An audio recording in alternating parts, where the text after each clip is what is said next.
안녕하세요. 워런 버핏처럼 매일 신문을 박전무와 함께 읽으면서 투자의 고수가 됩시다. 웜의 신박 오늘 10월 24일 금요일 순서입니다. 네, 드디어 꿀맛 같은 또 주말이 다가왔습니다.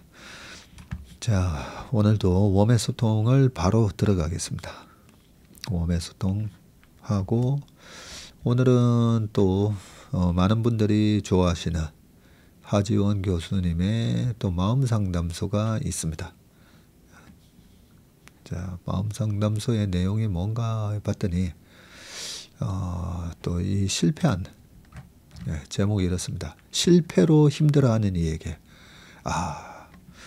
요즘 시장 전망 실패로 힘들어하는 저에게 또 이렇게 칼럼을 쓰신 것 같습니다. 어떤 내용인지 궁금합니다. 자, 그러면 웜의 소통 한번 읽어보겠습니다. 전무님, 제가 좋아하는 레이크 포웨이라는 곳이 있어 오늘 아침 이곳을 찾았는데 제가 물멍을 하다 눈을 감고 새소리, 오리소리를 듣는 곳입니다. 오늘 한참 물멍을 때리다가 눈을 감고 떴는데 갑자기 전무님 얼굴이 딱 떠올랐습니다. 아마 여기 시간으로는 밤 11시쯤 웜의 신박을 듣고 자서 그런 게 아닌가 그렇게 하셨고요. 이번 불장의 아쉬움도 남지만 오늘 하고 내일 안 할 것도 아니고 이 역사에 우리가 함께 있다는 것도 참 의미 있지 않나 싶습니다. 저는 인간관계에서도 좋을 땐 다 좋은 거고 진짜는 나쁜 상황에서 날 위로해 줄 수 있고 내가 위로해 줄 수 있는 사람이라 생각합니다. 저희가 힘든 시간일 때 전무님과 함께 하며 지낸 시간은 지금 불장의 기쁨보다 훨씬 커다란 자리일 거라 생각합니다. 감사합니다. 주식 투자도 그렇고 인생은 마라톤이다. 뭐 그런 것처럼 그죠. 결국은 내가 이 긴 마라톤과 같은 이 여정을 어떻게 끝까지 완주를 했는지 또 누구와 함께 그 과정은 행복했는지 그죠. 근데 그 과정이 너무 순탄만 하면 재미가 없습니다. 제가 드라마랑 많이 비교하잖아요. 영화나 드라마에서 보면 옛날에 뭐 제빵왕 김탁구부터 시작해가지고 모든 재밌는 드라마가 보면 주인공이 뭔가 이제 다 됐다 싶을 때 또 고난에 빠지고 미드 중에서는 제가 재밌게 봤던 게 프리즌 브레이크.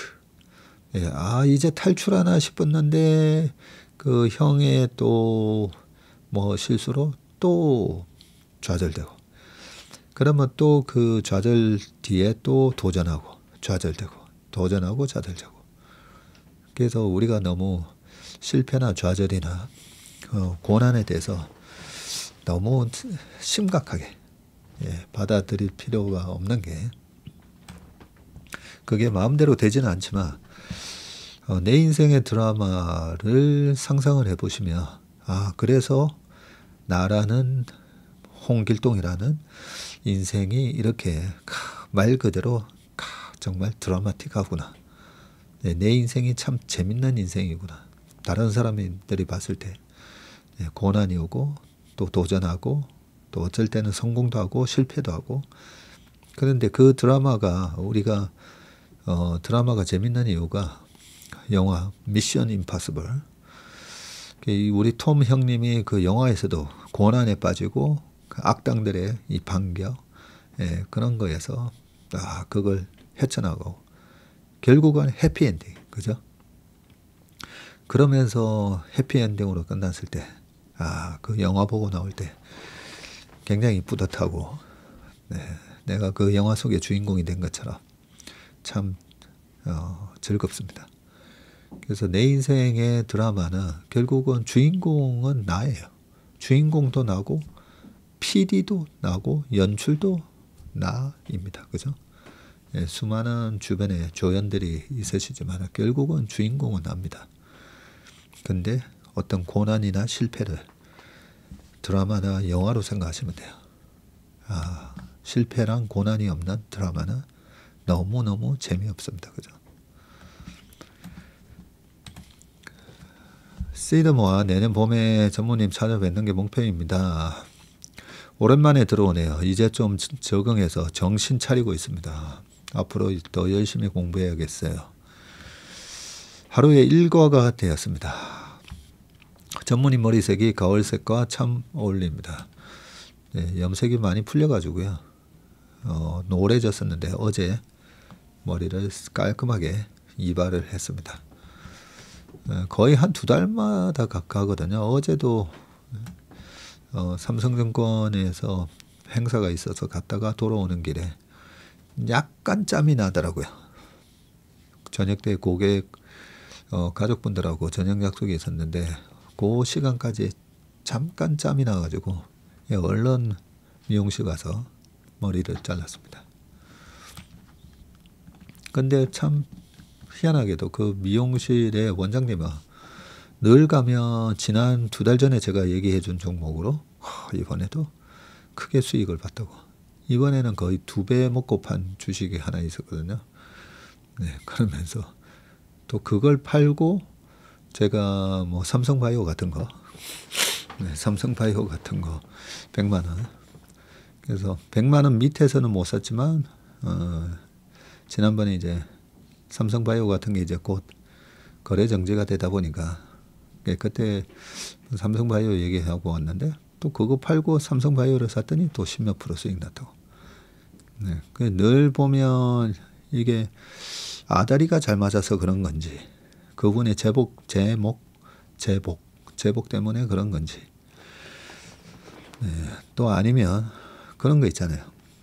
얘기를 해줘도 보면 그때 그 주식 못 샀어.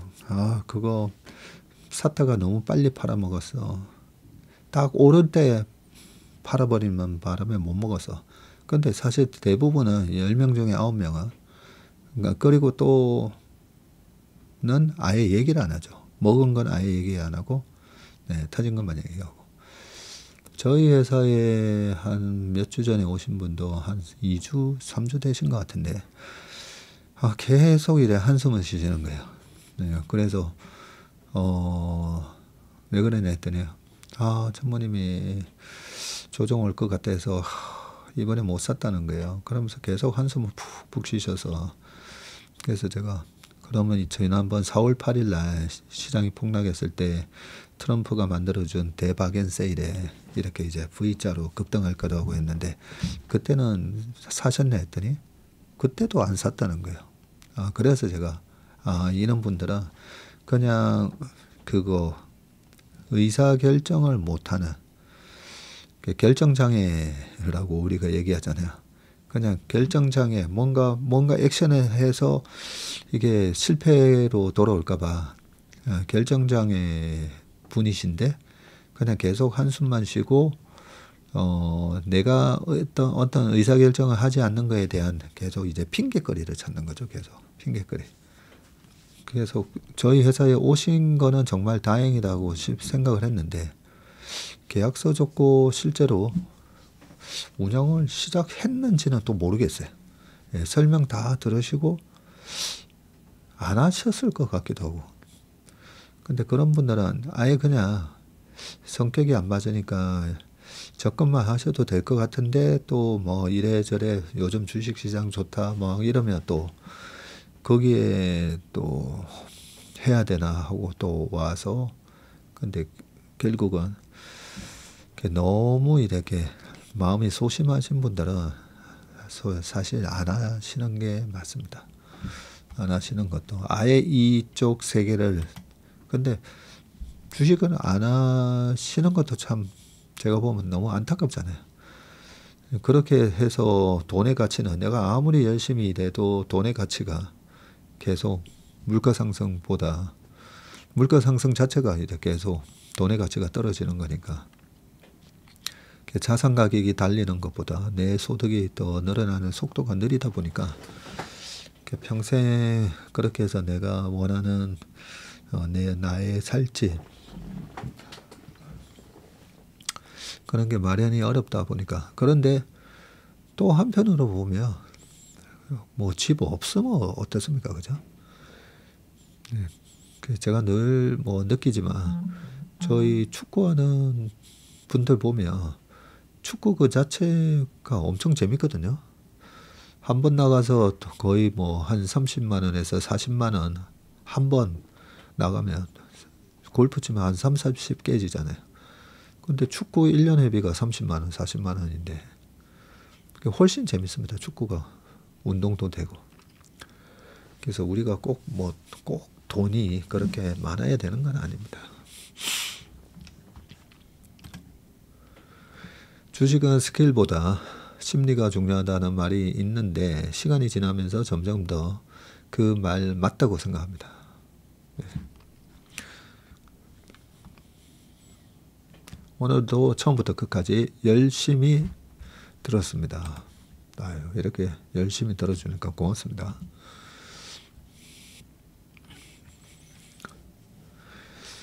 언제나 그렇지만 오늘 더욱 유익했습니다. 아유, 고맙습니다. 큰아들이 다음 주에 드디어 제대를 합니다. 아니 벌써 제대한다고요? 예, 군대 간 사람한테 야 벌써 제대해? 이런 소리 하면 뺨 맞습니다. 그죠?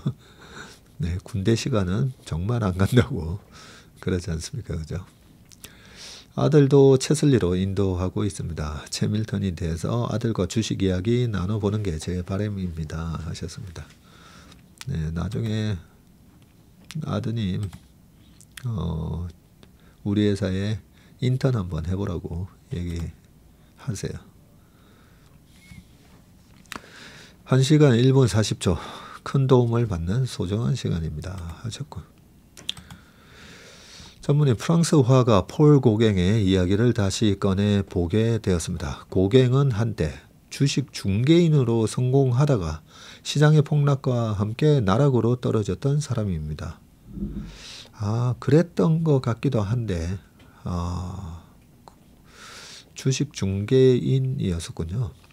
앞이 캄캄했던 그때 무엇을 해서 먹고 살지 고민하다가 그림의 소질이 있다고 판단해서 화가의 길을 걷게 되었다고 합니다. 그 과감함이 존경스럽습니다. 작품들을 보면 고갱은 거친 붓터치로 야생적인 생동감을 표현했는데 반고와 교류하기도 했었죠. 물론 초기 작품들은 대중들에게 보기 좋게 외면당했지만 유럽을 벗어나 타히티 섬에서 사람들을 만나고 영감을 받으며 자신만의 스타일을 만들어냈습니다. 만일 고갱이 주식으로 승승장구했다면 아마 그의 그림은 볼 수 없을지 모릅니다. 때론 인생은 우리의 의지와 반대로 흘러가는 듯해도 절박한 상황에서 어떤 선택을 할 것인가가 참 중요하다는 점을 가슴에 되새깁니다. 좋은 댓글 감사드립니다. 채슬리 TV 도움받으면 투자의 고수가 되는 꿈을 꿉니다. 짧은 기간이었지만 기업, 섹터 분석도 열심히 듣고 몇 개 종목 매매해서 수익도 많이 됐습니다. 오늘 영상은 2번이나 시청했습니다.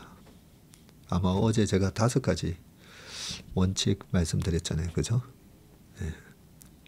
어떤 주식이 10배가 나고 어떤 주식이 반토막이 나고 그 5가지 원칙 그 부분만 지키셔도 투자의 고수가 아마 되실 겁니다.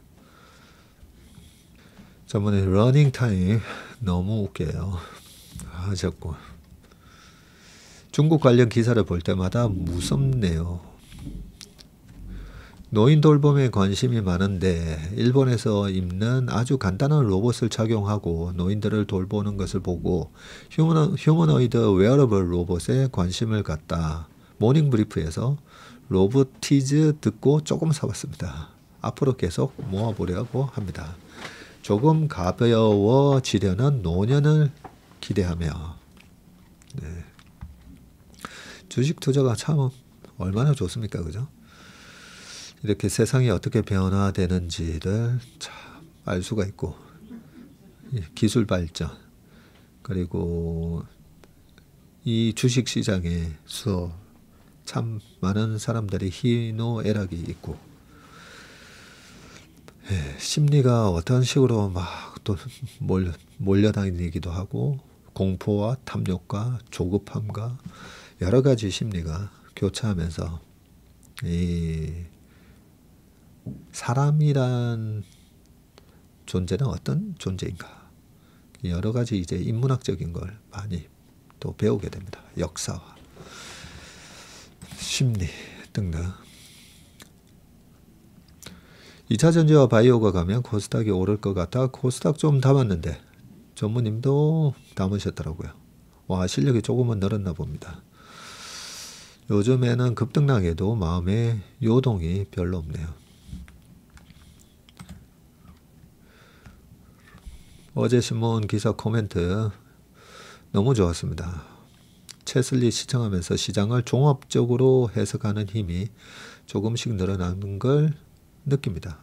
네, 그러실 겁니다. 그죠?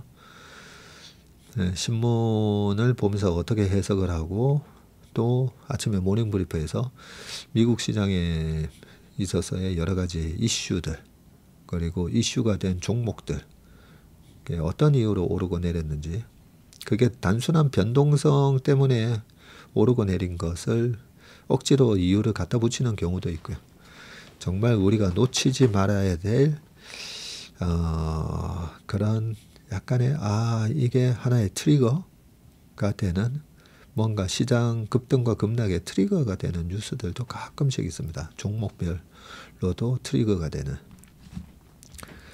그런 것들을 신문을 쭉 계속 읽다 보면 익숙해지면 주식이 편안하고 쉬워집니다. 그죠? 네. 자켓 멋지네요. 네, 어제 그 자켓이 우리 성구 매니저가 저한테 주례를 부탁하고 그러면서 저한테 해준 양복입니다. 제 평생 태어나서 가장 비싼 양복을 입은 게 아닌가 싶습니다. 하여튼 100만 원이 넘는 아주 좋은 양복. 저는 항상 저기 아울렛 가서 제가 사는 양복은 앞전에도 제가 양복 아래 위로 해가지고 28만 5천 원 그러길래 30년 전에도 30만 원이었는데 지금도 30만 원 바지까지 해서 뭐 35만 원 바지 2벌 보통 하지 않습니까? 그죠? 저는 늘 그런 양복 이렇게 사 입는데 우리 성구 덕분에 아주 멋진 양복을 입어서 괜히 좀 그런 거예요. 옛날에 어릴 때 나이키 운동화 처음으로 딱 사서 신고 다닐 때 모든 사람들이 날 쳐다보는 듯한 그런 느낌을 받았거든요. 나이키 신발 딱 신고 다니는데 모든 사람들이 나를 쳐다보는 것 같아서 어제 그 자켓을 입고 신발이 없어가지고요. 거기에 어울리는 구두를 신어야 되는데 구두가 없어서 생각해보니까 저희 회사 바로 앞에 이 건널목에 항상 트럭에 여러 가지 옷과 구두 약간 짝퉁스러운 그런 신발 이렇게 갖다 놓고 파는 분 계시거든요. 그래서 거기 가서 신발 하나 사야 되겠다 해서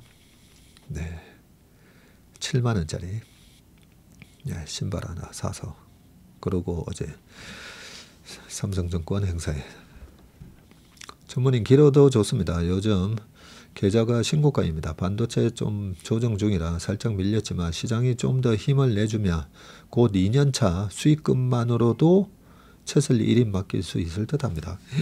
그래요? 2년 동안 한 3억 버셨다는 거네요. 강한누님. 와, 대단하십니다.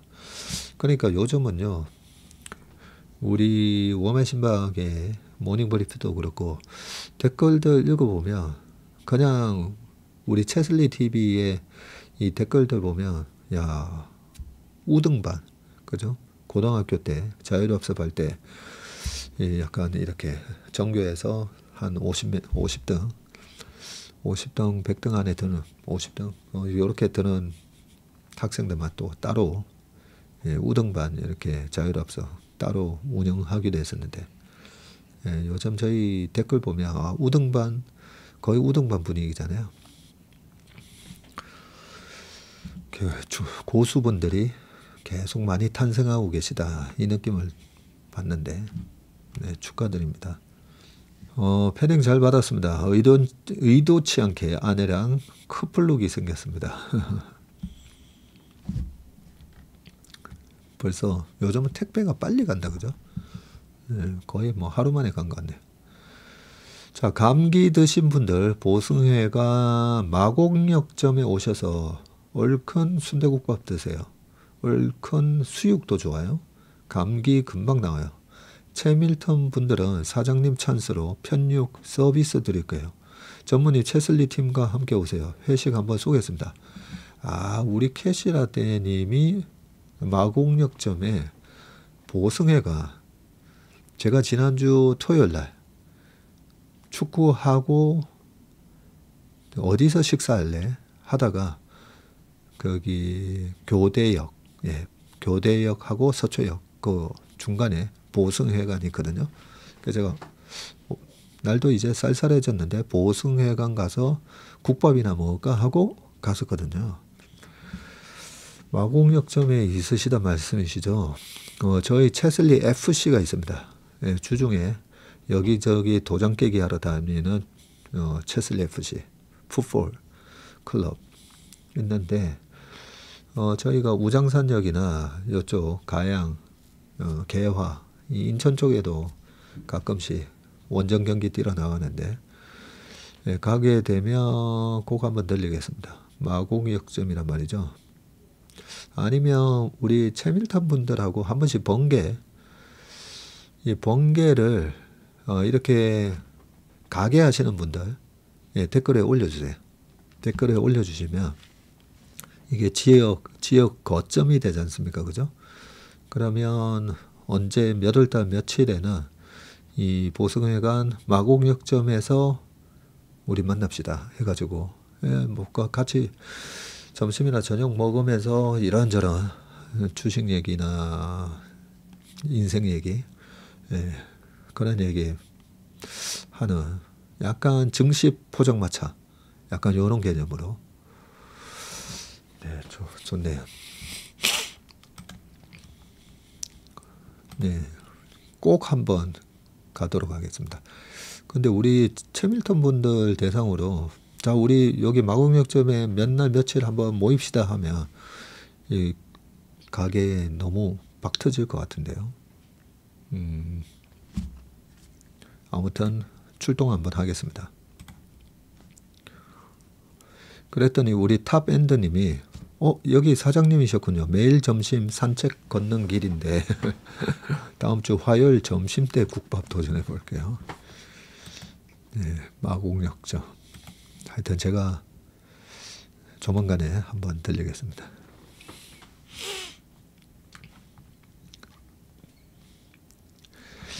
저에게 문자 안 왔던데 연거푸 인턴 총회에 2번 참석해서 전원 배제되었을까요? 또 가고 싶다. 우리 이용남님. 이번에 또 1년 되신 분들 수료증 드려야 되기 때문에 수료증을 받으셔야 되는 분들 숫자가 꽤 많습니다. 그래서 좌석은 한 220좌석으로 한정되어 있다 보니까 그동안에 우리 처음 1기 수료증 받으시고 하셨던 분들 보다는 최근에 1년 되신 분들 1년 되신 분들한테 아마 문자가 갔을 겁니다. 총회 영상은 또 찍어서 나중에 채슬리 TV에 올려드릴 거니까요.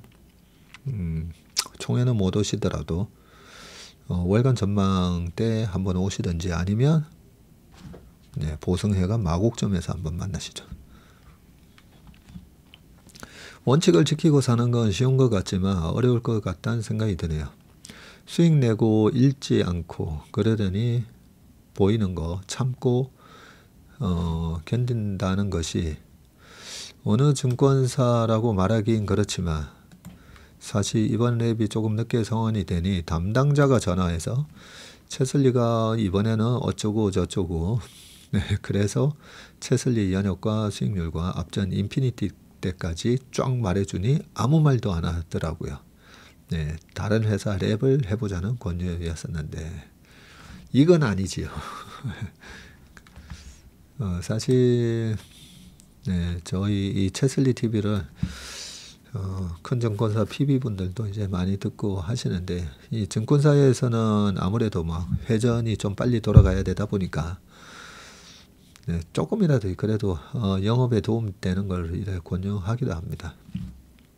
네, 그 부분은 이해를 하긴 하는데 네, 또 그렇게 대답을 해주셨군요. 고맙습니다.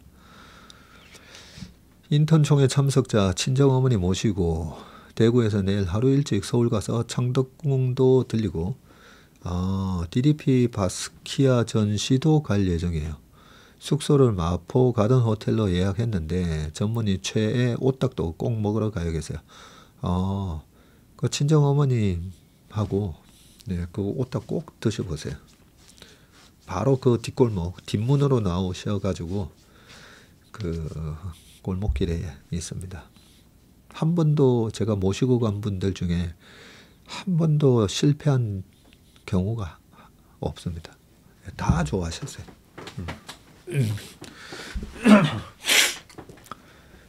11월 12일에 전무님 만나러 갑니다. 우리 김민정님 오시는군요. 환영합니다. 미리. 투자는 확률적 사고를 기반으로 하는 거니 채슬리가 잘하는 방법을 더 강화하는 것이 맞다고 생각됩니다. 그러게요. 내가 잘하는 거 더 강화하고 내가 못하는 거는 단점은 좀 줄이고 그죠? 인턴총회 그냥 가면 되나요? 신청을 해야 하나요? 예. 아까 말씀드린 것처럼 이번에 수료증을 받으시는 분 위주로 수료증을 받으시는 분만 하더라도 한 300분이 넘을 거기 때문에 그 중에 이제 해외에 계시거나 이제 못 오시는 분들 사정이 있어서 못 오시는 분들 다 감안해서 좀 여유 있게 문자 발송을 아마 해드렸을 건데 지금으로서는 다 꽉 찬 걸로 알고 있습니다. 친구와 같이 아이슬란드 여행 왔습니다. 모닝 브리프는 듣지 못하고 웜의 신방만 듣고 있어요. 운 좋게 첫날 엄청난 오로라를 봤어요. 여행 코디도 10년 정도 만에 본 오로라라고 하네요. 삼전을 많이 가지고 있다 맡긴 지 얼마 안 되는 친구도 많은 수익 나면 좋겠네요. 하셨습니다. 이게 뭐 골프에서는 홀인원은 한 분들 2년 동안 재수가 좋다고 뭐 그러면서 막 악수도 같이 하고 그 기운 받으려고 네, 엄청난 오로라를 보셨다는 것 자체는 우리 이쁜 매주님이 뭔가 네, 좋은 이제 좋은 운이 시작된 거 아닌가 네, 그런 생각이 듭니다. 그게 사실 미신 같아도 나한테 이렇게 좋은 운이 이제 시작되는구나 그런 믿음을 갖는 것 자체가 그 자체가 또 중요합니다. 사실 인턴으로서 열심히 공부해서 키워가려고 합니다. 그리고 더욱 체계적으로 집중적으로 주식을 공부하고 싶은데 공부 방법을 잘 모르겠습니다. 지금은 어스에 올려주시는 자료, 텔레그램 등을 참고 정도만 하고 있는데 좀 더 깊게 공부하려면 어떻게 해야 할까요? 산업 레포트나 기업 레포트를 읽으면 될까요? 개인 투자자의 공부 방법에 대한 조언도 한 말씀 주시면 감사하겠습니다. 그러게요. 저희가 어스와 함께 인턴십 하는 이유가 어디 돈 몇백만 원씩 내고 주식 찍어주는 그런 리딩방 같은 걸 하지 않고 저희가 고기를 잡는 방법 고기를 잡아서 떠먹여주는 게 아니라 고기를 잡는 방법을 가르쳐 드리기 위해서 인턴십을 운영하고 있지 않습니까? 그죠? 그래서 지금 인턴십에서 그 MP 변경이 있잖아요. 그러면 그 MP 변경에 대한 코멘트 듣고 그 다음에 이 박성구의 스페셜 리포트라든지 아니면 슬기로운 기업 분석 거기에서 캔슬림으로 저희가 기업 분석하고 뭐 등등 그런 과정들이 꾸준히 쌓여서 한 1만 시간이 달성이 돼야 이제 실력이 본격적으로 느는 거거든요. 그렇기 때문에 모든 게 다 그렇지 않습니까? 내가 뭐 탁구를 배운다고 해서 바로 배우는 시간과 비례해서 이렇게 올라가지는 않잖아요. 나는 왜 안 느나 하다가 계단식으로 올라가지 않습니까? 예, 모든 게 다 마찬가지입니다. 계단식으로 올라갑니다. 근데 옆으로 기는 구간을 못 견뎌서 이제 보통 중간에 포기하게 되죠. 그래서 지금 인턴 프로그램에 어스에 올라오는 자료 중심으로만 공부하셔도 충분합니다. 예, 그리고 슬기로운 기업 분석도 있고 이렇게 MP 변경을 하는구나, 포트폴리오 변경을 하는구나. 네, 그 부분은 그 부분에 대해서 좀 자신이 없으시면 우리 MP를 그냥 부담 없이 한 1,000만 원 가지고 MP를 똑같이 그냥 따라하는 거. 계좌 하나를 따로 더 가지고 그 MP만 똑같이 1,000만 원으로 1,000만 원으로 해가지고 뭐 지수가 15% 터져봐야 150만 원이잖아요. 근데 똑같이 따라하는 거를 연습을 해보시면 이럴 때 이렇게 하고 저럴 때 저렇게 한다고 그렇게 아마 배우시게 될 겁니다. 거기에 이제 재미가 들리면 내가 조금 더 컨빅션을 갖고 싶다 했을 때 좀 더 찾아보는 거죠. 네, 좀 더 찾아보고 공부도 하고. 네. 그리고 내 돈이 직접 들어가야 됩니다. 네, 한 주든 10주든 직접 내가 사봐야 마음도 졸이고 마음 졸임을 없애기 위해서 좀 더 관심 갖고 공부를 하게 되니까요. 내년 1월 초에 만기되는 적금 타서 찾아뵈려고 하는데 1월부터는 고객을 안 받으신다고 하니 적금을 깨서 12월에 가야 하는지요? 아닙니다. 네. 그 1월 달 정도 되면 지수가 지금 그 다음에 지금 2차 전지가 가고 있고 또 그 다음에는 금리 인하 뒤에 혹시 또 바이오가 갈 수도 있고 그 다음에 또 기존의 주도주가 이 반도체가 어느 정도 이제 다 왔다 싶을 때는 또 기존의 주도주가 최근에 조선 방산이 또 위로 빵 치지 않습니까? 그런 것들이 순환매가 돌면서 1월 정도 되면 어느 정도 이제 살 게 없어지나 그런 구간이 되면 저희가 더 이제 안 받으려고 하는 건데요. 우리 HM님은 제가 기억을 하고 있을 테니까요. 너무 걱정하지 마시고 적금은 깨지 마십시오. 적금 깨지 마시고 1월 달에 오시면 됩니다. 자, 웜의 신박 애청자님 중에 항공주를 사서 고생하시는 분이 계시던데요. 항공주에는 투자하면 안 된다고 봅니다. 이유는 우리나라 항공사들 대부분이 영업이익이 적고 적자 운영이며 과다한 채무에 심심하면 유상증자에 주주들에게 배당도 안 주는 악덕 항공사들이어서 절대 항공주는 사면 안 된다고 생각합니다. 내일이라도 당장 손절 처리하는 게 옳다고 봅니다. 저는 단 한 번도 항공주를 매매하지 않았습니다. 네. 워런 버핏도 뭐 델타 에어라인이나 그 다음에 유나이티드 에어라인 주식을 투자는 하고 계시는데 실제로 누구였죠? 피터 린치가 그랬나? 워런 버핏. 하여튼 항공주 워런 버핏이 항공주를 그닥 이렇게 좋게 얘기하지는 않거든요. 우리나라는 특히나 이제 땅덩어리가 좀 적다 보니까 아무래도 인구수도 그렇고 좀 제한적이지 않습니까? 근데 미국이란 나라가 워낙 이제 땅덩이도 넓고 이 비행기를 타지 않으면 안 되기 때문에 약간 필수 소비재의 성향에 넘버원 항공사라면 좀 따박따박 어느 정도 수익을 얻을 수 있다고 생각해서 워런 버핏은 투자하시는 것 같은데 우리 정영원님 말씀처럼 그닥 좋은 투자는 아닙니다. 항공주는. 특히 우리나라에서는. 좋은 댓글, 좋은 의견 올려놓으신 것 같습니다.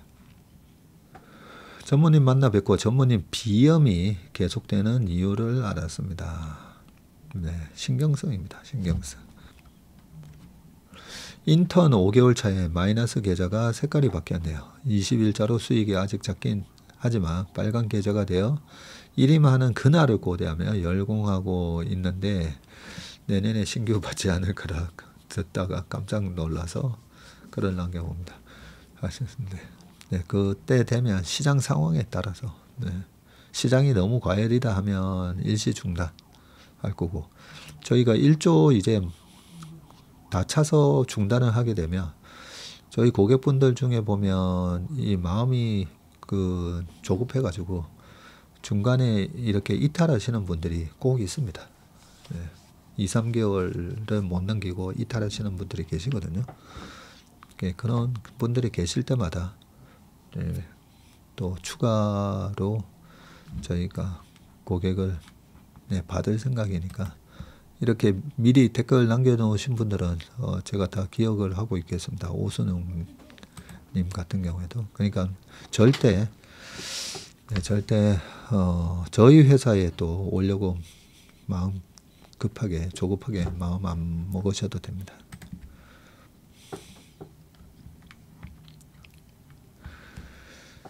하와이로 문자가 안 왔네요.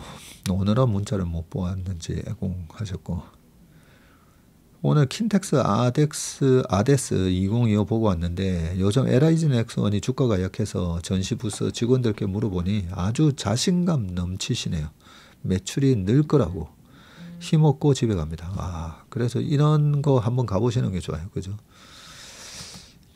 재작년 가을에 일산, 네, 그때 방산 박람회, 네, 가봤었는데 그게 되게 도움이 됐던 것 같습니다. 실제로 이런 눈으로 보고 직원들 얘기 들어보고 직원들의 얘기에 어떤 자신감이나 그런 것들이 투자하는 데 확실히 도움이 되는 것 같습니다. 네. 자, 웜의 소통은 여기까지 하고 이제 기사 읽어보도록 하겠습니다. 자, 첫 번째 기사 읽어보도록 하겠습니다. 전 세계 이목이 쏠린 3대 단판 벌어진다. 7일 뒤 경주에서 생길 일. 자, 에이펙을 정말 오랜만에 만나는 거죠. 2019년이었었나요? 2019년 시진핑 주석과 트럼프 대통령이 만나서 악수하는 사진 자주 나오지 않습니까? 그죠? 자, 세계의 만남이 될 건데 관련 기사 한번 보겠습니다. 자, 24일 경주 에이펙 정상회의가 일주일 앞으로 다가왔고, 트럼프 대통령과 시 주석의 연속 방안으로 일단 예고편은 흥행에 성공한 분위기고요. 한미가 여전히 막판 줄다리기를 이어가는 관세 협상, 첨예한 무역 갈등 중인 미중 정상의 첫 대면 회담, 국제사회의 자유무역 수호 의지를 판가름할 정상회의 결과물 협의 등 3대 단판의 향방이 행사의 성패와 직결될 것이라는 분석입니다. 자, 김용범 대통령실 정책실장은 하워드 러트닉 상무장관과 워싱턴 DC에서 협상 후에 남아있는 쟁점에 대해 많은 이야기를 했고 일부 진전이 있었다면서도 협상이라는 건 끝날 때까지 끝난 게 아니다고 해서 아직 완전한 이견 해소가 되지 않은 것으로 보인다고 합니다. 안보 분야는 한미 양측 조율을 거친 공동 팩트시트 형태로 이미 합의물이 준비되어 있다고 하고요. 한국의 농축 재처리 권한을 강화하는 내용이 포함될 전망이고, 이와 관련해서 조현 외교부 장관은 원자력 분야 권한 확대 관련 협상을 곧 시작할 계획이라고 23일 라디오에서 밝힌 적이 있네요.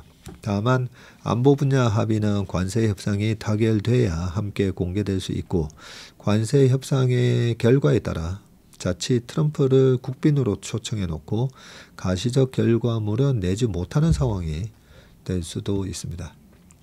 자, 이 에이펙 아시아 태평양 경제협력체는 1989년에 설립이 됐네요.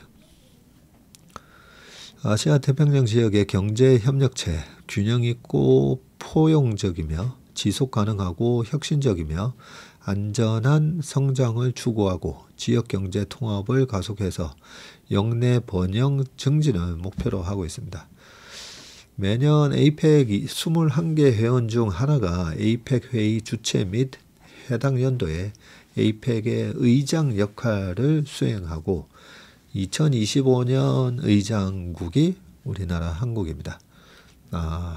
여기 언제 가입했는지 쭉 나오네요. 미국이 1989년.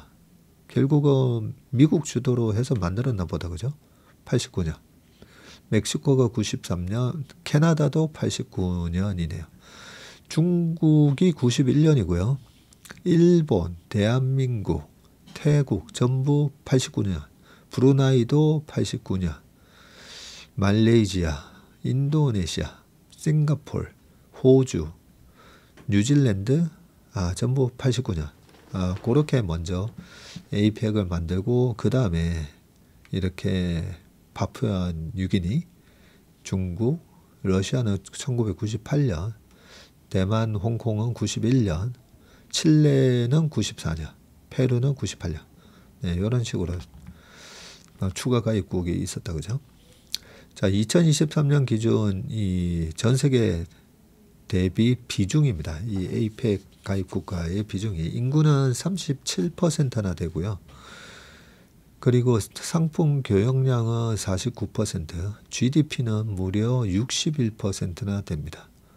네, 그럴 수밖에 없는 게 미국, 중국, 일본, 대만, 한국, 러시아, 캐나다, 멕시코까지 이렇게 다 포함되어 있어서, 그러니까 유럽이 없다. 그죠? 여기는 보면 유럽과 아프리카, 중동, 네, 그쪽이 없고, 여기가 중간이 이게 태평양이잖아요. 중간이 태평양이다 보니까 말 그대로 아시아 태평양을 끼고 있는 국가들, 이렇게 가입을 하고 있네요.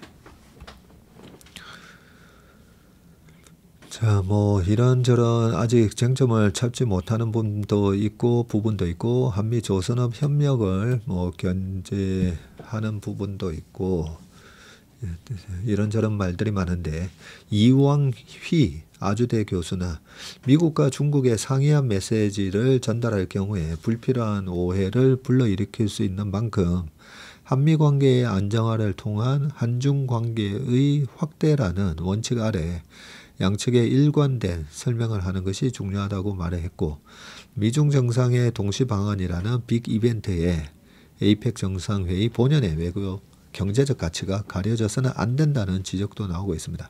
특히 트럼프가 오는 30일 출국한 뒤 정작 본 행사에 대한 주목도는 낮아질 수 있다는 우려가 나옵니다. 네, 30일이면 출국하는군요. 자, 날짜가 10월 31일부터 11월 1일이고요. 주제는 우리가 만들어가는 지속 가능한 내일, 연결, 혁신, 번영. 네, 이런 키워드가 있습니다. 핵심 의제는 인공지능 AI 협력과 인구구조 변화에 대한 대응이고, 네, 참석은 트럼프 대통령과 시 주석 등 21개 회원 정상과 대표단, 경제인, 언론인들이 이렇게 참석을 합니다. 어디서 하는가? 여기 보면 주요 시설이 있습니다. 만찬장은 라한 셀렉터 경주 호텔 대연회장, 정상회의장은 경주 화백 컨벤션 센터, 뭐 이렇게 되어 있습니다. 의장국의 역량과 직결되는 정상회의 결과물인 경주선언 문안을 두고서도 여전히 이견이 있는데, 조 장관은 이날 자유무역은 쟁점으로 남아있다고 했고요. 미중 갈등과 보호무역주의 기류 속에서 회원 간 합의에 이르기가 쉽지 않은 것으로 보인다고 합니다. 한편 6년 만에 방한하는 트럼프가 김정은 국무위원장과 깜짝 회동할 가능성도 아직 완전히 배제할 수는 없는데, 김정은은 지난 22일 탄도미사일을 발사하며 존재감을 과시하기도 했습니다. 한국으로서는 한미 및 한중 정상회담을 북핵 문제 해결에 동력을 마련하는 기회로 삼을 필요가 있다는 지적도 있네요.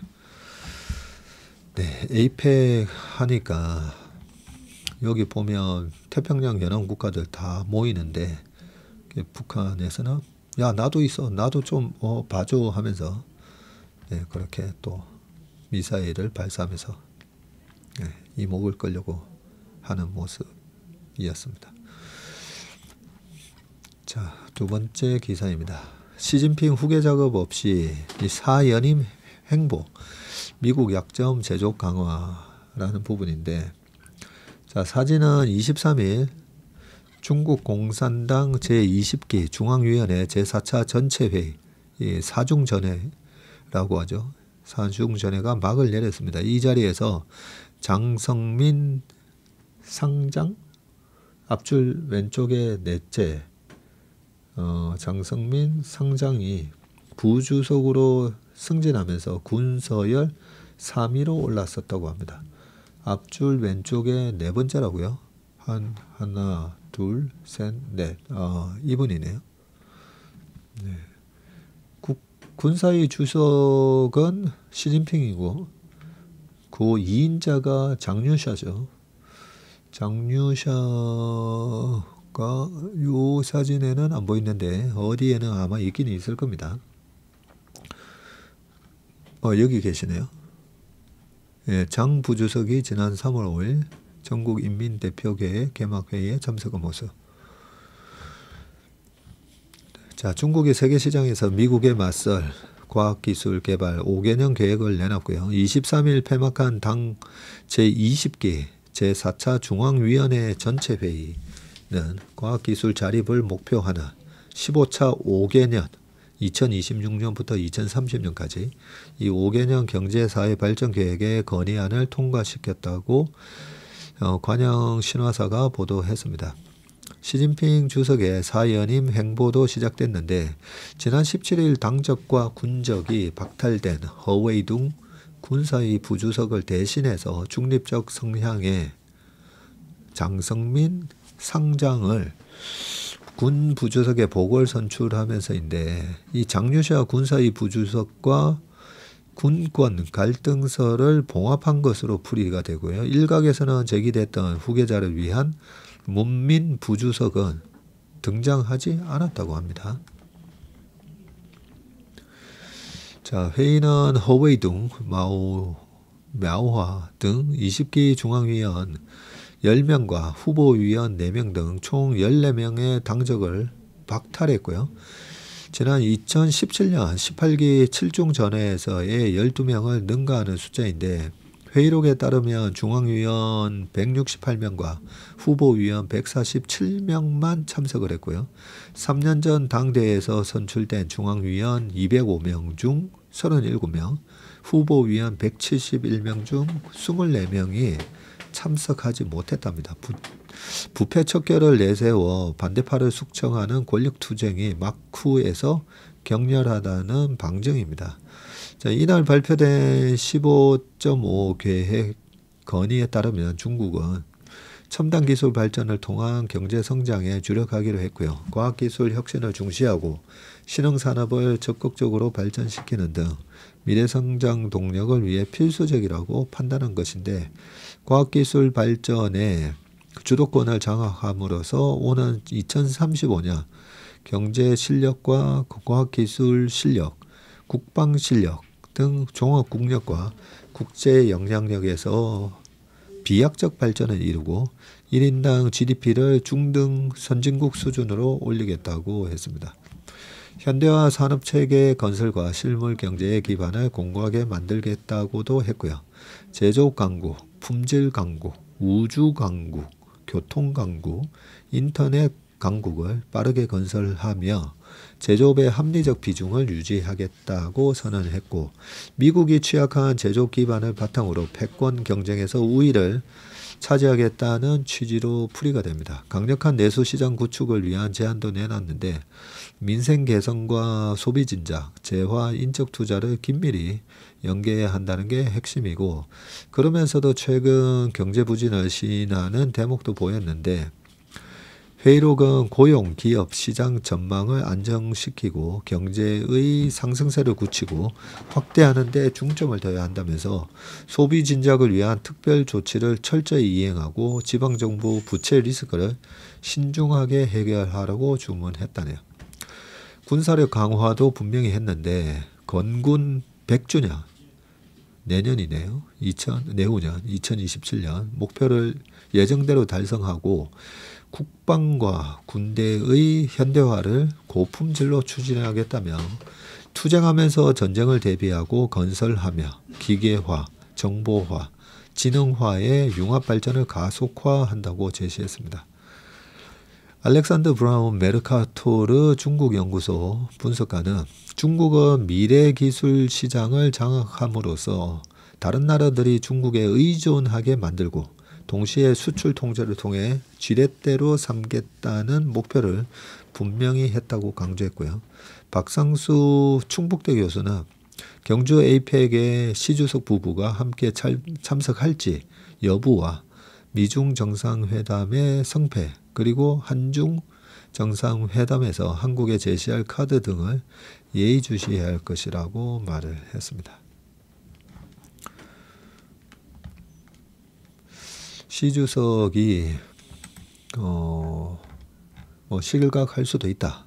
이런 얘기까지 변화의 조짐이 조금 있었는데 제가 그런 말씀 드렸지 않습니까? 그러면 그럴수록 내부 결속을 다지기 위해서 미국하고 오히려 대립하는 모습이 시 주석한테는 훨씬 유리합니다. 우리가 지금 미국과 패권 전쟁을 하고 있는데 지금 내부에서 우리가 똘똘 뭉쳐야지. 네, 이러면서 그죠? 네, 그런 시 주석에 대한 장기 독재나 이런 거에 대한 반발심을 억누르는 그런 도구로 활용할 겁니다.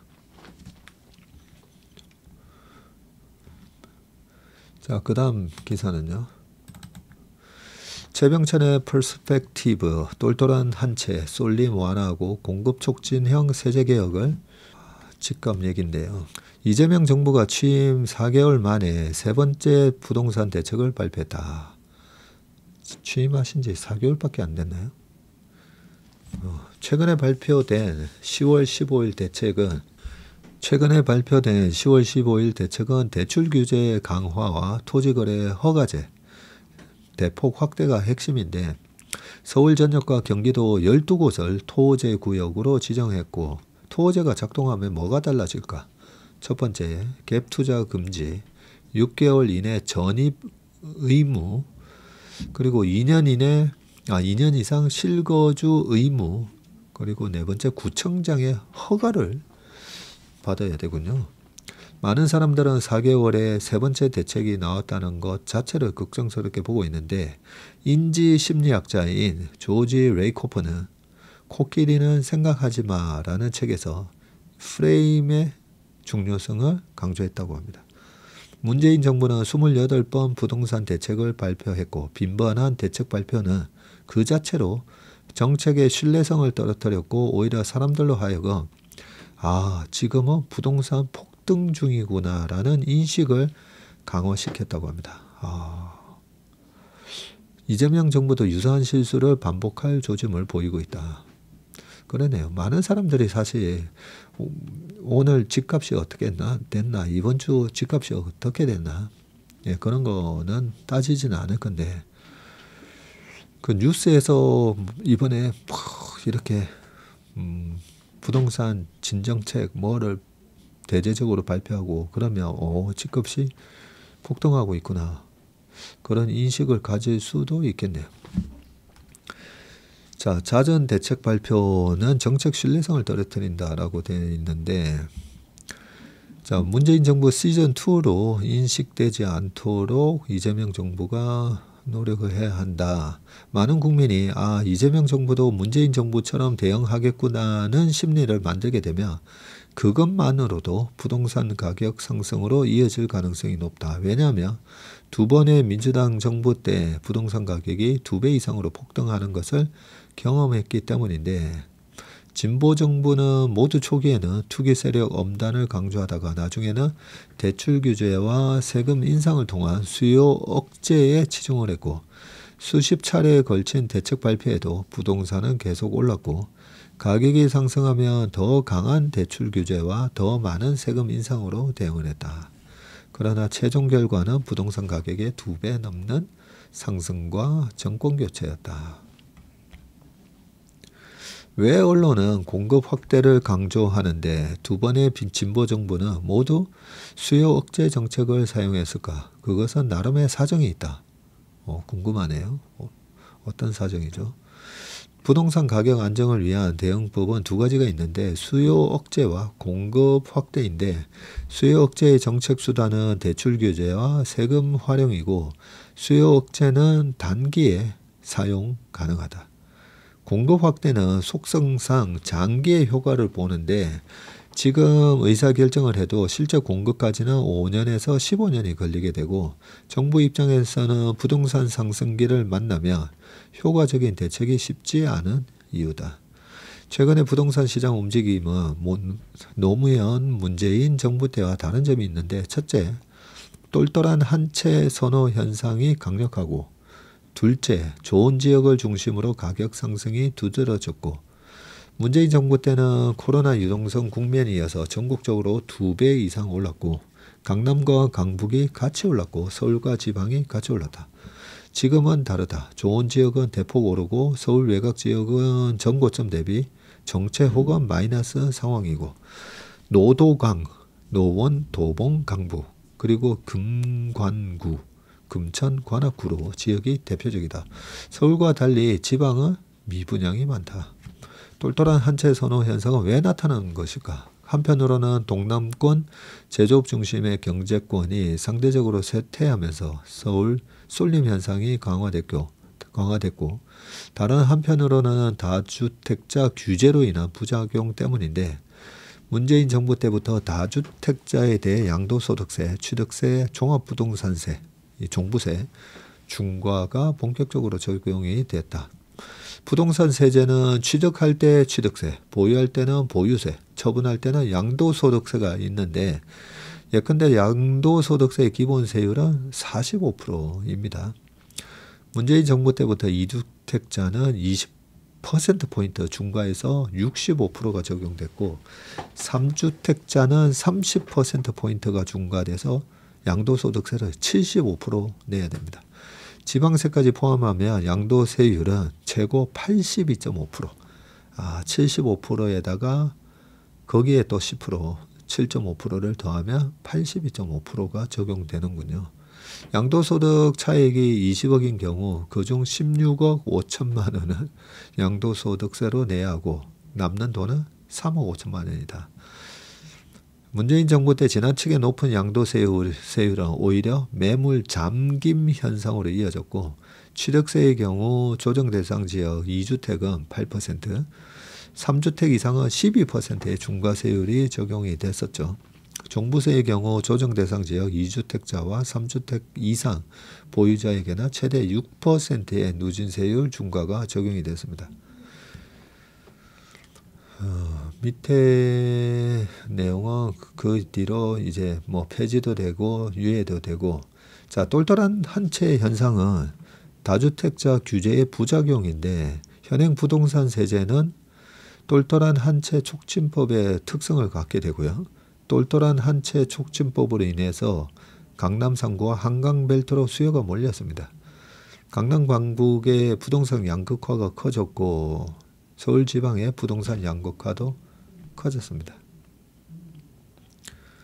다주택자에 대한 과도한 규제는 동시에 전월세 공급 축소로 연결되고 있는데 서울 주민의 약 40%는 전월세 세입자입니다. 다주택자의 다른 이름은 전월세 공급자인데 다주택자가 없어질수록 전월세 공급이 줄어들고 전월세 세입자의 주거비는 상승하게 된다. 만일 서울이 완전히 1가구 1주택 자가 소유주만의 시장으로 재편된다면 어떤 일이 벌어질까? 그러게요. 현재 주택의 평균값은 10억 원인데 10억 원의 주택을 매입할 수 없는 사람은 서울로 진입할 수 없게 되네요. 그러게. 다시 말해 현재 전월세 세입자는 서울 밖으로 전부 밀려나게 된다는 것을 의미한다. 물론 이것은 극단적인 가정이다. 다만 다주택자의 다른 이름이 전월세 공급자라는 것을 유념할 필요가 있다. 다주택자에 대한 악마화는 결과적으로 전월세 세입자의 주거비 상승으로 귀결된다. 자, 서울 아파트 입주 물량 추이와 예상치인데요. 2010년에서 25년에 연평균 공급량이 33,000세대였는데 지금 26년부터 뭐 이렇게 뚝 떨어지는 걸로 나온다, 그죠? 부동산 트렌드 2026에서 서울대 김경민 교수의 분석에 의하면 2010년에서 24년 아파트 입주 물량의 연평균이 33,000인데 그런데 앞으로 공급 절벽이 다가오는데 26년에 18,000세대, 27년에는 8,516세대, 28년에는 5,477세대, 29년에는 999세대로 급격하게 축소될 전망이다. 그렇군요. 아파트와 빌라의 착공 물량도 심각한 수준인데 아파트 빌라의 합계 공급 물량은 연평균 8만 세대였다고 합니다. 8만 세대. 8만 세대였는데 23년에는 2만 8천 세대, 24년에는 2만 6천, 25년에는 약 13,000 세대로 축소가 됐네요. 입주 물량은 과거와 시차가 존재하기에 누구 책임인지 논란의 소지가 있고 그러나 착공 물량 급감의 책임에서 오세훈 서울시장이 자유롭기 어렵다. 닥쳐오는 공급 절벽 해소가 필요하다. 네. 자, 그 해법이 두 가지 방식으로 가능한데 첫 번째는 매도 촉진형 양도세 설계를 통해서 공급을 유도할 수가 있는데 문재인 정부는 조정 대상 지역의 3주택인 경우 양도소득 세율을 82.5까지 적용했고 세율을 높여 매도를 압박하려는 정책이었는데 그러나 사람들은 수용할 수 없는 과도한 세율이라고 생각했기에 오히려 매물 잠김으로 대응을 했죠. 부동산 공급은 더 줄었고 양도세 제도를 거꾸로 설계할 필요가 있다.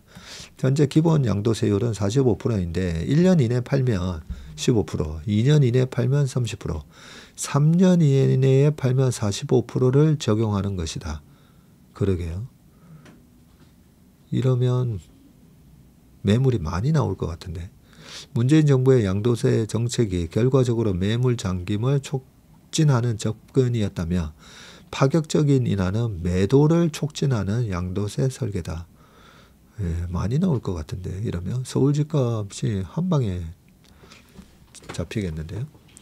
둘째는 빌라 공급을 대폭 늘려야 한다. 거주자 기준으로 서울시 주택 공급 형태를 보면 아파트가 43%이고 나머지 57%는 비아파트에서 거주하는데 서울시 전체 주택에서 약 30%가 빌라이고 가구 수로는 90만 가구나 됩니다. 빌라 공급이 중요한 이유는 빌라가 서민형 주거 공간의 한 축이고 단기에 공급이 가능하기 때문이고 빌라 공급은 한 2, 3년이면 가능하다네요. 토어제 지정은 갭투자 금지를 의미하는데 갭투자 금지는 전세 공급 축소로 연결되고 전세 공급 축소는 서민층의 주거비 상승으로 연결되기 때문에 최근 서울의 착공 물량이 대폭 줄어든 이유에는 빌라 공급 축소가 또 영향을 미쳤다고 합니다. 네. 네, 누구시죠?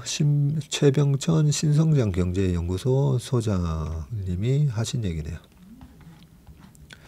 자, 물가는 돈이 많이 풀려서 물가는 오르고 거기에 필수 소비재에 해당되는 의식주에서 이 주택 가격도 안 오를 수는 없고 그죠. 근데 이 부분이 이 주거비, 전월세 뭐 이런 부분이 바로 서민 경제에 직격탄을 날리다 보니까 집값은 잡아야 되고 그래서 매번 참 이런 여러 가지 정책들이 이랬다 저랬다 하는데 가장 중요한 거는 방금 저는 이 두 가지 매물이 하여튼 공급이 많이 나오게 하면 되지 않나, 저는 늘 그런 생각을 하고 있습니다. 그 다음 기사 보겠습니다.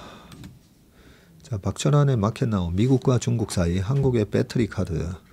중국이 배터리 카드를 꺼내들었고 오는 12월 1일부터 시행되는 히토리와 고성능 배터리 수출 통제는 미국의 반도체 제재에 대한 맞불입니다.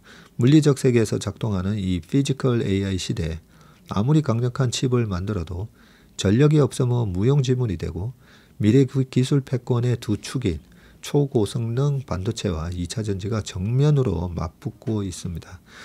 미국은 칩스법을 통해 반도체 공급망을 자국 중심으로 재편했고 유럽과 일본도 제조 부활을 외치고 있고, 그러나 인공지능 하이퍼스케일 데이터 센터, 자율주행차, 첨단 휴머노이드 산업의 근간은 결국 다재다능한 전력입니다. 이 때문에 전력망 연결형 배터리, 그리드 커넥티드 배터리즈가 주목받는데 단순한 전기 저장 장치가 아니라 국가 전력망의 완충제이자 에너지 주권의 핵심 인프라입니다.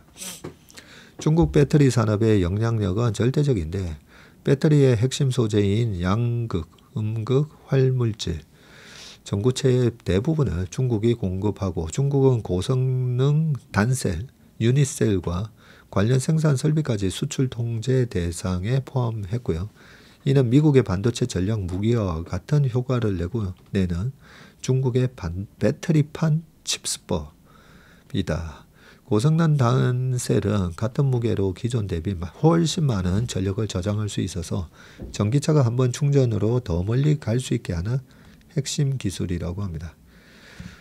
자, 한국은 그 가운데 서 있다. 배터리 제조 기술은 세계 정상급이지만 핵심 원료와 전구체의 대부분을 중국에서 들여오고 있고 미국의 IRA 시행 이후 한국 기업들은 앞다퉈서 북미 공장 건설에 나섰지만 이는 안보 동맹 논리에 휩쓸린 선택입니다. 미국은 이제 한국을 호혜적 원조의 대상으로 보지 않고 냉정한 이해관계의 파트너일 뿐이고, 그런데도 한국은 자신의 협상 카드를 제대로 활용하지 못했습니다. 배터리 산업은 한국이 가질 수 있었던 조커인데 미국과 중국이 서로를 견제하는 가운데 한국은 공급망의 허브이자 산업과 기술의 중심으로 설 수가 있고, 하지만 지금의 북미 일변도 전략은 스스로 그 가능성을 좁히고 있는데 미국의 IRA 보조금 체계가 언제든 정치적 변수에 따라 바뀔 수 있음을 고려하며 단일 시장에 의존한 산업구조는 리스크 그 자체입니다. 이제 한국은 다변화된 공급망과 독자적 협상력을 구축해야 되고, 한국의 진짜 카드는 기술인데 고성능 배터리 제조 기술, 미중을 잇는 공급망, 선진국이 신뢰하는 품질관리 능력, 여기에 정부의 전략적 판단이 결합될 때 한국은 배터리 산업의 전략 허브로 새 판을 짤 수 있습니다. 기술이 곧 외교인 시대, 필요한 것은 더 많은 투자가 아니라 판을 다시 짜는 지혜이고 미국과 중국 사이 한국에도 전략 카드는 있다. 입니다.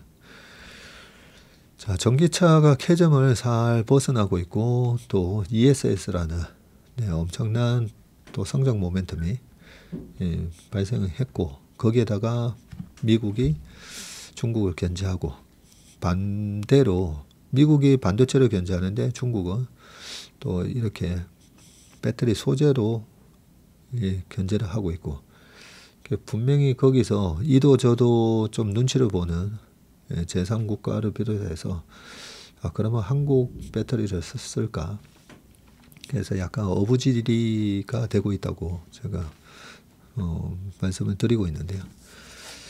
그동안에 배터리 기업들의 주가가 많이 고생을 했는데 주식시장이 고래 싸움에 새우등 트지는 게 아니라 우리가 어부지리 상황이 되고 있다는 걸 말해주는 것 같습니다.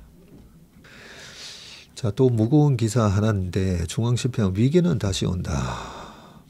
조윤재 교수님 인치인데 금융의 역사는 금융위기의 역사라고 해도 과언이 아닌데 금융산업의 역사는 길지 않지만 개별 국가나 세계는 이미 크고 작은 위기를 수없이 경험했습니다. 17세기에 금융업이 본격적으로 발전하기 시작한 이후 미국과 영국에서는 거의 10년을 주기로 금융위기가 반복되었고 21세기 들어서도 세계는 닷컴 버블 붕괴, 글로벌 금융위기, 유럽 재정위기 등 크고 작은 위기를 경험해 왔습니다. 그 뿌리에는 변함없는 사람의 본성인 망각과 탐욕이 있습니다. 위기 직후 금융감독 규제가 대폭 강화되었다가 시간이 지나면서 다시 풀어지는 현상도 반복되고 금융위기의 역사를 연구했던 킨들버그 교수는 금융위기는 단연생 잡초처럼 질긴 것이라고 표현을 했고요. 그럼에도 갤브레이스 교수의 말처럼 금융의 세계만큼 역사의 교훈으로부터 가르침을 받지 못한 분야도 없다는 것은 오늘날에도 사실인 것 같습니다. 이게 카지노식 금융을 하는 사람과 기관들이 있기 때문입니다. 관세 충격으로 일시 조정되었던 미국 증시는 지난 4월 이후 40% 넘게 오르면서 연일 신기록을 경신하고 있고 금과 가상자산들도 가격도 천정부지입니다. 사람들은 이 뜨거운 머니게임에서 기회를 놓치지 않으려고 돈을 빌려서라도 투자를 늘리고 있고 올해 미국 가계의 부채 노출도는 사상 최고치에 달했고 마진 대출 규모는 경제 규모 대비 최고 수준에 근접하고 있습니다. 코스피도 올해 들어서 60% 가까이 올라 세계 증시 상승률 최고를 기록하고 있고 서울의 집값 역시 가파르게 올랐는데 유동성은 전 세계에 넘쳐나고 있습니다. 20세기 초까지 미국의 주식시장은 주로 부유한 자산가들의 놀이터였고요. 그러나 1920년대 들어서 대중적인 투자 열기가 퍼지면서 주가는 21년부터 29년 10월까지 4배 이상 오르다가 결국 대공황 폭락을 맞게 되었습니다. 당시 자동차, 전기 등 2차 산업혁명 신기술에 의한 대규모 투자가 일어나고 미래성장에 대한 낙관론이 팽배해지면서 대출증과 주식투자 열기가 불며 거품이 발생했습니다. 오늘날에도 AI 디지털 낙관론이 주식시장의 열기를 주도하고 있고 AI는 분명 인쇄술의 발명 이후 인류 문명에 가장 큰 변화를 가져올 혁신인데 그러나 AI 관련 기업들의 기대 수익률이 지금 시장이 매기는 주가만큼이나 단기간에 실현될 수 있을지에 대해서는 의견이 엇갈리고 있습니다. 전력 공급 그리고 지적재산권, 도덕성 기준과 규제 체계가 갖추어질 때까지 상당한 시간이 걸릴 것이고 AI 디지털 혁명은 2차 산업혁명에 비하면 고용이나 성장에 대한 파급 효과가 그리 크지 않을 것으로 보고 있습니다. 2008년 금융위기 이후 G20 국가들을 중심으로 대폭 강화되었던 금융감독 규제는 트럼프 정부 들어 완화 움직임이 강해지고 있는데 2008년 위기는 시장과 감독당국이 주택담보대출증권 MBS와 이에 기초한 파생금융상품들의 내재한 위험도를 제대로 평가 감독하지 못했기 때문에 일어났고 그 결과 미국에서만 약 1,000만 가족들이 살던 집을 잃었고요. 가계 순자산은 수개월 만에 당시 미국 총생산액의 3분의 2를 넘는 10조 달러 이상 줄었습니다. 한국도 1997년 외환위기를 겪으면서 이듬해 경제가 마이너스 5.7% 성장했고 당시 연간 국민총생산의 절반가량인 200조 원 이상의 공적 자금을 투입하게 되었습니다. 기업 가계를 포함한 경제 전체가 감당해야 했던 손실은 이보다 훨씬 컸고요. 경제 위기는 시장의 가격 매김이 실물 경제의 현실과 점점 괴리되면서 실물 경제가 더 이상 이를 지탱하지 못하게 될 때 급격한 조정으로 일어나게 되는 것입니다. 언제 무엇이 그것을 촉발할지는 예견하기 어렵고요. 파티의 흥이 극에 달하기 전에 술병을 치우는 일이 결코 쉽지 않지만 그것이 국가정책과 감독당국이 해야 하는 역할이다. 네, 패드의 역할은 파티가 너무 격해질 때 펀치볼을 치워라 이렇게 되어 있죠. 위기를 예상하면 오지 않는다고 한다. 대비하기 때문이다. 그러나 향후 5년 내에 세계가 금융위기를 맞을 위험은 점점 더 커지고 있고 미국 증시의 거품 증가, 미국과 달러화에 대한 신뢰 저하, 규제 틀 밖에서 거래가 급속히 확대되고 있는 디지털 코인과 가상자산은 그런 위험을 높이고 있다. 경제 불확실성 지수와 시장 변동성은 이미 크게 높아져 있고 반면 이에 대응할 기제는 점점 취약해지고 있다. 세계 정치 기류는 국제적 공조, 국제기구들의 역할을 축소했고 각국의 정부 부채 증가는 위기 대응 능력을 떨어뜨려 왔습니다. 한국의 정신은 장기간 크게 위축되어 있어 지금의 상황이 거품이라고 보기는 어려운데 세계 최고 수준의 가계부채와 부동산 거품, 제2금융권의 부동산 PF 대출 부실화 등 국내에도 취약한 부분이 많고 외부로부터 닥치는 위기를 견딜 힘을 갖추지는 못했다.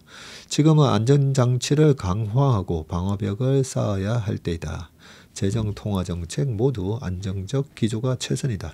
위기의 최대 방지책은 시장과 해외 투자자들의 신뢰를 확보하는 것인데 현 정부의 실용적 정책 접근이 단순히 임기 대응식 접근이 아니라 혁신 체계와 상호 일관성, 방향성을 갖춘 정책 접근이라는 것을 보여줄 필요도 있다. 하셨습니다. 마지막 기사 칼럼입니다. 하지원의 마음상담소 실패로 힘들어하는 이에게. 네. 자, 오랫동안 노력했고 간절히 바랐던 일들이 삽시간에 무너져 내리는 것을 감당해야 할 때가 있습니다. 실패할 가능성을 염두에 두기도 했겠지만 이런 상황이 실제로 일어난 것을 마음에서 받아들이는 것이 어렵습니다.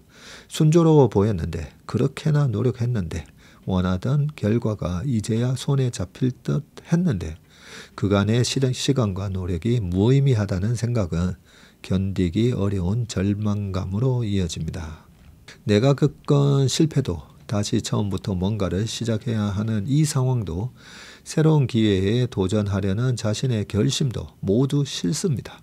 타인과 세상도 원망스러워 차츰 말문을 닫습니다. 그렇게 새로운 시도는 멈추고 부정적인 감정이 나를 온통 뒤덮습니다. 이럴 때 드라마에서처럼 큰 실패나 위기를 극복해 기회로 만드는 것은 아쉽게도 일반적인 일은 아닙니다. 부정적인 감정이 우리의 시야를 더욱 좁혀버리기 때문입니다. 심리학자 바바라 프레드릭슨의 확장 구축 이론 Broaden and Build Theory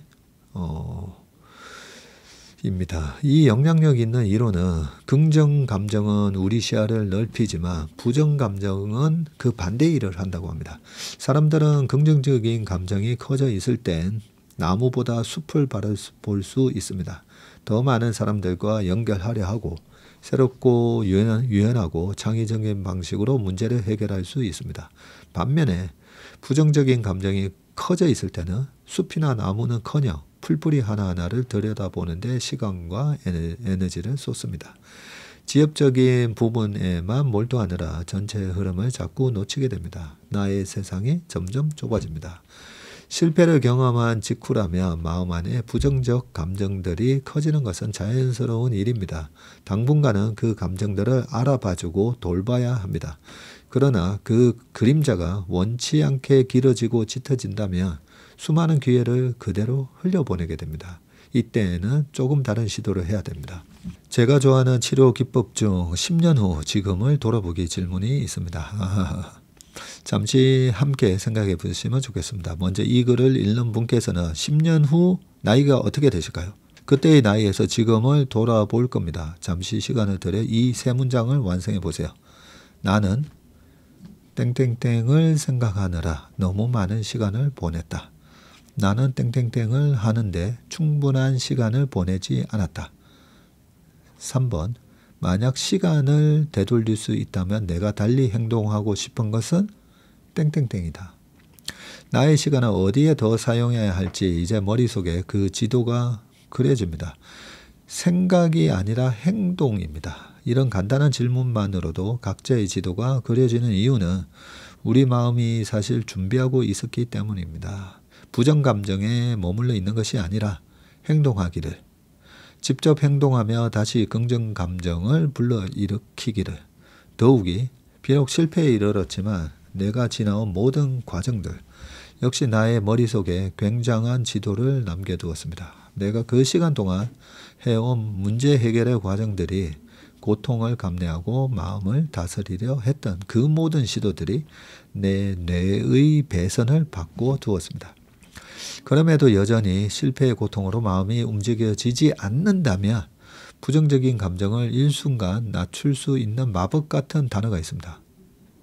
액땜. 액땜한 거야. 액땜했다. 쳐. 액땜했다 쳐. 저는 이 표현을 들을 때마다 감탄합니다. 입 밖에 내는 순간 이렇게나 신속하게 치료적인 단어가 또 있을까요? 이만큼이나 간단하게 우리 마음을 단단하고도 침착하게 만드는 단어가 또 있을까요?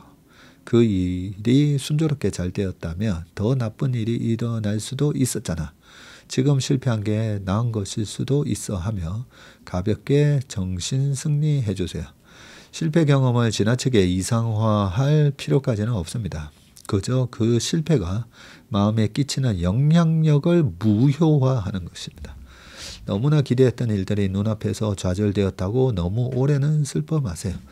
이렇게 액땜한 거지 하고 호기롭게 큰소리 한번 치고는 다시 행동을 개시하세요. 10년 후 후회하지 않을 행동을 하세요.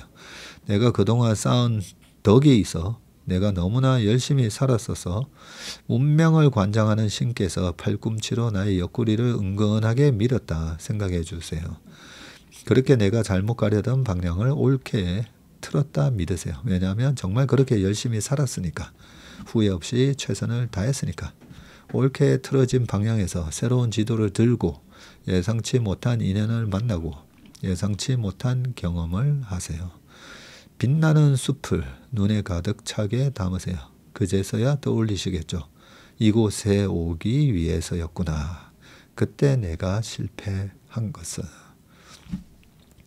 네, 우리 허지원 교수님의 또 참 주옥 같은 칼럼이었습니다. 그러니까요, 뭔가 안 좋은 일이 딱 발생하면 집을 나서다가 탁 넘어져가지고 무릎이 가지고 했을 때, 연초에 어떤 일이 발생했을 때 액땜한 거야. 액땜을 했기 때문에 땜을 했기 때문에 이걸로 그 다음에는 좋은 일이 생길 거야. 참 내 마음을 그죠? 나쁜 일이 생겼을 때 그걸 갖다가 앞으로 이제 긍정적인 일만 펼쳐질 거야라고 이렇게 받아치는. 쿵후 팬더에서 이너 피스 하면서 나쁜 게 왔을 때 이렇게 받아서 다시 확 흘러버리는 액땜. 저는 세옹지마 이런 말 좋아하죠. 세옹지마. 틀림없이 이게 나중에 지금 나쁜 일이 나중에 좋은 일이 될 수가 있고 지금의 좋은 일은 이게 나중에 나쁜 일이 될 수가 있기 때문에 좋았을 때 너무 흥분하지 않고 나쁜 일이 생겼을 때 이게 나중에 오히려 긍정적인 결과를 가져올 거야. 세옹지마 저도 되게 좋아하는데 얼마 전에 말씀을 드렸듯이 이 모든 것들이 다 의미가 있고 좋은 일, 나쁜 사람, 나쁜 결과 모든 게 다 하나의 은혜라는 거를 우리가 생각하며 그렇게 마음이 너무 슬프거나 괴롭지는 않을 거다 생각합니다. 오늘 웜의 신박은 여기까지 하겠습니다. 한 주 동안 정말 수고 많으셨고요. 주말 행복한 주말 보내시길 바라겠습니다. 고맙습니다.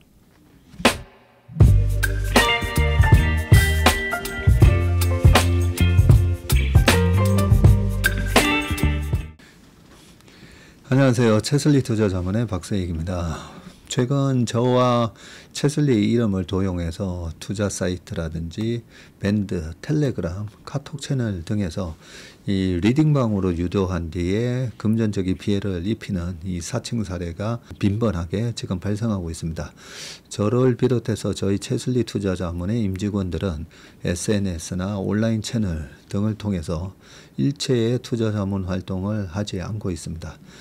저희는 정식 자문을 하기 위해서는 반드시 저희 회사에 내방하셔서 계약서 작성 절차를 거쳐서 진행되기 때문에 이외의 모든 유료, 무료 지금 투자자문 행위는 불법이므로 각별히 주의하시길 바라겠습니다.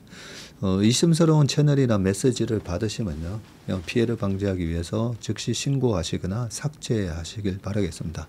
대부분의 사례가 이 사칭 사례에 피해를 보신 분들의 핸드폰을 제가 보면 이 방에 오셔서 무료로 투자를 도와드립니다. 뭐 이런 얘기를 하고 있고요.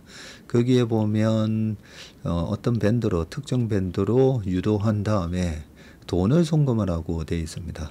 예, 그 과정에서 저희하고의 일체 계약 관계가 없기 때문에 그렇게 돈을 송금하라고 하는 부분에 있어서 특히나 유의를 좀 해주시기 바라겠습니다. 저뿐만 아니라 많은 또 저희 업계의 유명인을 사칭한 그런 사칭방도 많이 지금 기승을 부리고 있는데요. 공통적인 특징이 앞으로 몇백 %가 날 급등주를 알려줄 테니까 이 방에 가입을 하라.